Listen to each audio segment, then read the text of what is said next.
Hey you guys, I hope you're having a great day. I promised you another video for Rapture Encouragement, and this is it.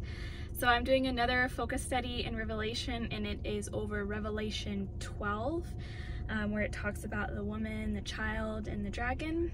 And it is told in a storyline format, so it really lays out details of what's going to happen and when it is going to happen, not specific dates, but the time frame for it. So without further ado, let's get into this. Okay, so order of events, I'm going to go through it really quick and then we'll go back and look at it in detail. Number one, we see labor pains are being described. Number two, the next thing that happens is the rapture or harpazo of the church. Number three, the tribulation period happens. Number four, Israel flees. And number five, persecution of the tribulation saints. So whether some of these things are going to overlap or not, as far as the persecution of the tribulation saints and Israel fleeing, those are mentioned briefly at the end of this story. So there's not like a whole bunch of like details on that in here, but I included it in here just because it is a part of that story and you can see the time frame for it. Okay, so I'm going to read from chapter 12 of Revelation, verse 1. Now a great sign appeared in heaven, a woman clothed with the sun, with the moon under her feet, and on her head a garland of 12 stars. Then, being with child, she cried out in labor and in pain to give birth. This is called the Revelation 12 sign. You can look it up. It actually happened in the stars, where the constellations aligned and the planets, to actually make this exact picture that is described here in Revelation 12. This happened September 23rd, 2017. I encourage you to go look it up if you have not already. It is quite encouraging.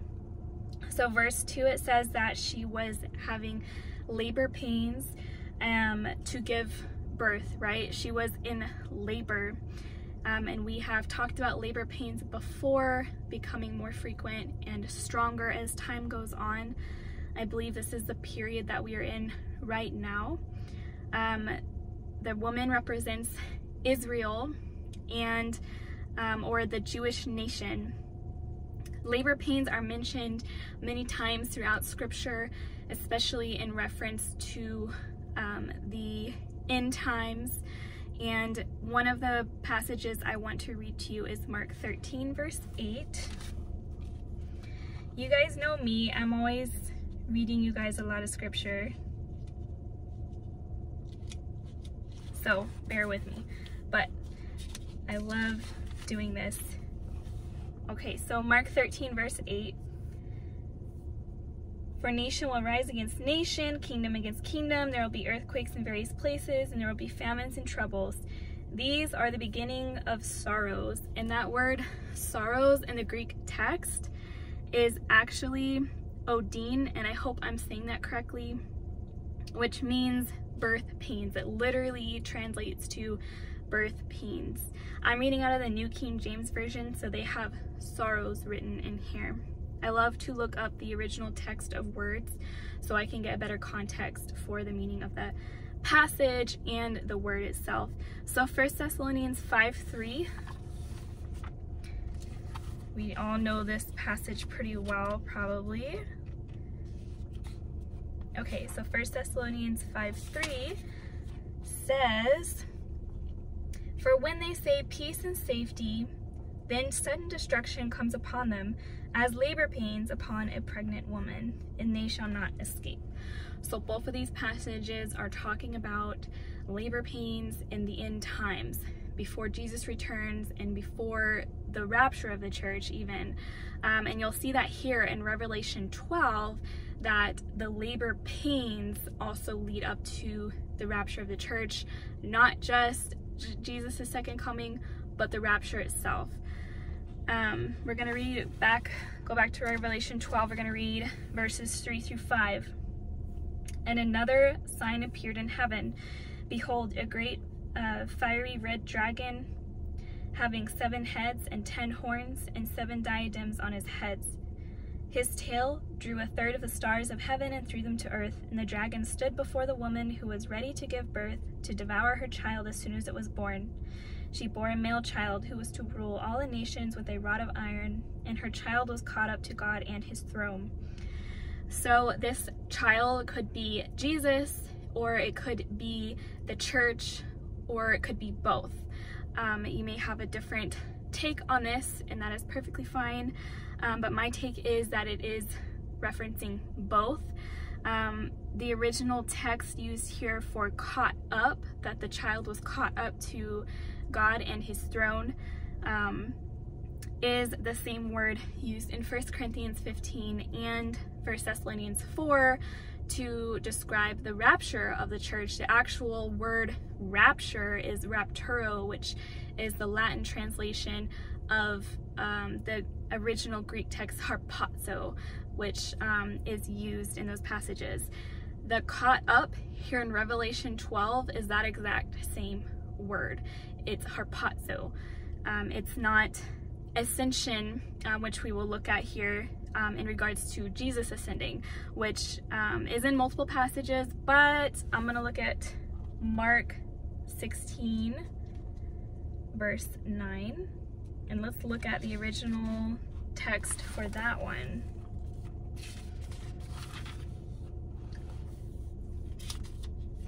Mark 16 verse 9 says, now, oh wait, hold on, am I in the right spot? 19, oh my goodness, did I write 9? No, I wrote 19, I just can't read my own handwriting.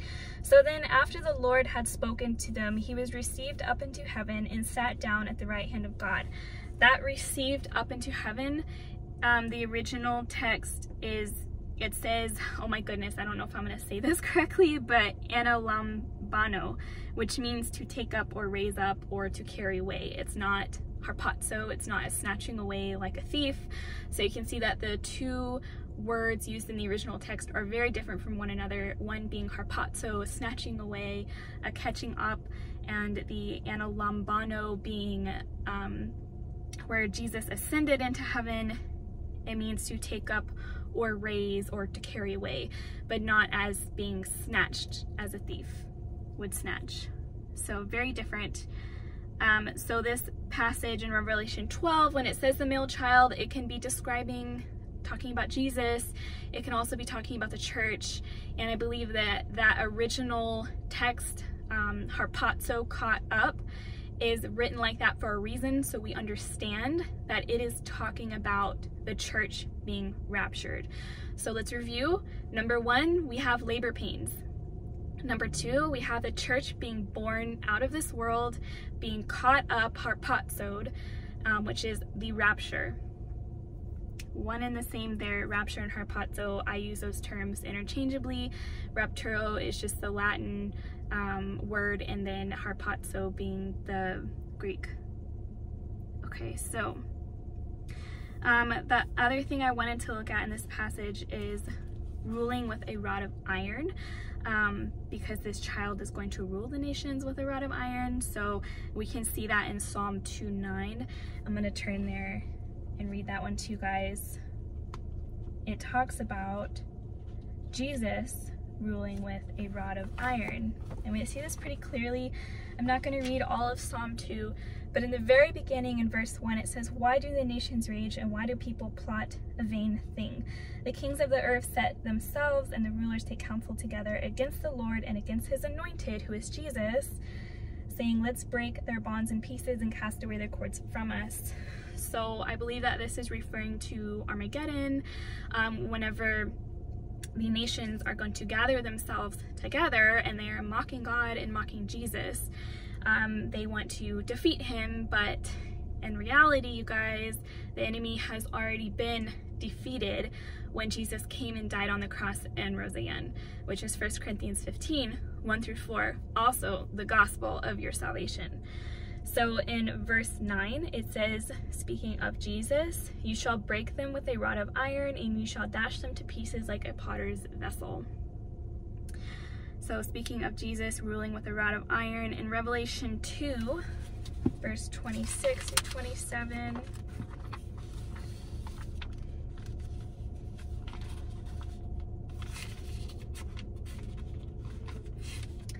Okay, so starting in verse 26, and he who overcomes and keeps my works until the end, to him I will give power over the nations. He shall rule them with a rod of iron, and they shall be dashed to pieces like the potter's vessels. And that is a direct quote from Psalm 2:9, as you can see. Jesus is speaking here to John, but he's speaking to the churches, to the church. This is speaking specifically to the church in Thyatira, that the one who overcomes and keeps my works to the end, I shall give him power over the nations, and they shall rule with a rod of iron. So therefore, it is not just Jesus ruling with a rod of iron, it is his believers as well. And I spoke about this in my last video, that he who overcomes is the one who believes that Jesus is the Son of God, which is 1 John 5:5. So it's not talking about living through the tribulation and actually surviving it, like physically. That would be very, very hard, and I'm not putting God in a box here and saying that that couldn't happen, because that could. By all means, God can do anything. He can do the impossible, because nothing is impossible with him, so it seems impossible to us. So yeah, you could physically live through the whole entire tribulation, but the tribulation is not for us, it's for the Jewish nation, and it's God's wrath poured onto the earth. Okay, I'm getting a little off topic here. Well, not off topic, but it's a little rabbit trail, so let's get back on here. So you see that this child could be defining the church, and it could be defining Jesus, it could be defining both, but that terminology for caught up that is used here, that exact word harpazo, is really what gets me, because it's not talking about the ascension of Christ. It's talking about the harpazo of the church. Okay, so the next thing we see play out in Revelation 12 is the tribulation. Revelation 12:6-12. And then the woman fled into the wilderness, where she had a place prepared by God that they should feed her there 1,260 days, which is 3.5 years, and we will come back to that. In verse 7 says, and war broke out in heaven. Michael and his angels fought with the dragon, and the dragon and his angels fought, but they did not prevail, nor was a place found for them in heaven any longer. So the great dragon was cast out, that serpent of old, called the devil and Satan, who deceives the whole world. He was cast to the earth, and his angels were cast out with him. Okay, how much was I going to read here? I'll leave for verse 12. So verse 10 says, then I heard a loud voice saying in heaven, now salvation and strength in the kingdom of our God and the power of his Christ have come. For the accuser of our brethren who accused them before our God day and night has been cast down. And they overcame him by the blood of the Lamb and by the word of their testimony, and they did not love their lives to the death. Therefore rejoice, O heavens, and you who dwell in them. Woe to the inhabitants of the earth and the sea, for the devil has come down to you, making great wrath, because he knows that he has a short time. So why do I think this is talking about the tribulation period? Because in Daniel 12, verse 12, Daniel 12, verse 1. Oh my goodness, sorry you guys. Let's go to Daniel really quick.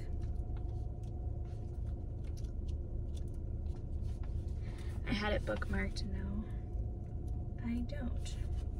And I got a new Bible, and of course the books are like obviously in the same place, but it looks different to me, and the pages are all like new and crisp, and I'm over here like trying to find where these verses are. Okay, so Daniel 12, verse 1. At that time Michael shall stand up, the great prince who stands watch over the sons of your people, and there shall be a time of trouble, such as never was since there was a nation, even to that time. And at that time your people shall be delivered, every one who is found written in the book. And then it goes on. You guys, if you have time, please go read Daniel 12. It's amazing. You will be blessed by it, and you will see that it is a prophecy about the end time, about the rapture and resurrection and about the tribulation period. Okay, so this is talking about tribulation. It says that there will be a time of trouble since as never was since there was a nation. This is the same language used in Mark 13:19 and also in Jeremiah 30 verse 1 where it talks about Jacob's trouble. I'm not going to go read those for you just for sake of time, but please go read those if you want. So Revelation 12:12, let's get back to our story here. Okay, so in verse 12 it says, "Rejoice, O heavens, you who dwell in them." And I looked up the original text for the word dwell. I don't have it written down here, but it was basically those who inhabit and make it like, make that their tabernacle. They dwell with God, they tabernacle with God. This is talking about the church after the rapture of the church, the bride of Christ, tabernacling with God in heaven during this tribulation period, right? And then it says, "Woe to the inhabitants of the earth and the sea, for the devil has come down to you, having great wrath, because he knows that his time is short." So the inhabitants of the earth and sea are those who are left behind after the tribulation, those who are not the church, the bride of Christ that is in heaven tabernacling with God during this time. And that can be non-believers or just those left behind in general, okay? So number 4, what happens after the tribulation? We have labor pains, we have the rapture of the church, we have the tribulation, and then what happens during the tribulation. But the next thing that we see is Israel fleeing from Judea, which is talked about, Jesus talks about in Matthew 24 and Luke 21, Mark 13. He talks about it in all those places.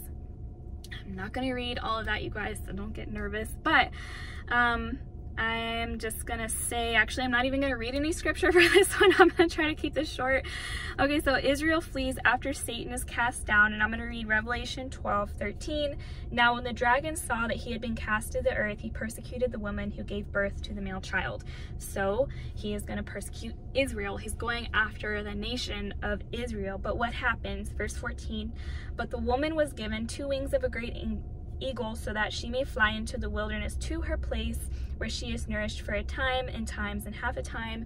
That is a period of 3.5 years, the same as the 1260 days mentioned in verse 6 of Revelation 12. And continuing in verse 14, "From the presence of the serpent," so she's nourished away from the presence of the serpent. So verse 15, "So the serpent spewed water out of his mouth like a flood after the woman, that he may cause her to be carried away by the flood. But the earth helped the woman, and the earth opened up its mouth and swallowed the flood which the dragon has spewed from its mouth." Is this a literal flood? I don't know, because we can see here that it's kind of, I take the Bible like very literally, but this is being written out as like a timeline, like a story for us to understand the timing of these events. And it's using the dragon as the devil, the woman as Israel, and then the child as the church. So is it a literal flood? I don't know. It could be a time of distress. Well, of course, the whole tribulation is a time of distress, right? But specifically the devil attacking Israel in some way, or it could be a literal flood. I don't know. Obviously that hasn't happened yet. So you can leave your thoughts below on that if you want to. Okay, so verse 17 says, "And the dragon was enraged with the woman, and he went to make war on the rest of her offspring." Her offspring is, what does it say? "Those who keep the commandments of God and have the testimony of Jesus Christ."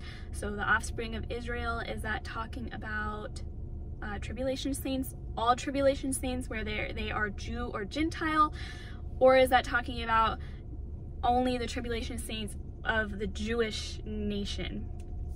You know, I don't know, but I believe it's talking about all of tribulation saints, those who believe in Jesus during the tribulation period. That is what a tribulation saint is. So we see that Israel flees, and then there's persecution of the tribulation saints. So yeah, I guess that's about it for you guys. I hope that wasn't too confusing. I just wanted to show you that Revelation 12 lays out this order of operations very well and very clear. There are many other scriptures that go along with this Revelation 12. I did not read them to you. I didn't even have them written down because there's just too many. So please, like I said, go read Daniel 12 and read Revelation 12 and make it your own personal Bible study, and you will be enriched by it. So thank you for tuning in today, and I hope to see you in the clouds very soon. Guys, it is a great day to be raptured. God bless.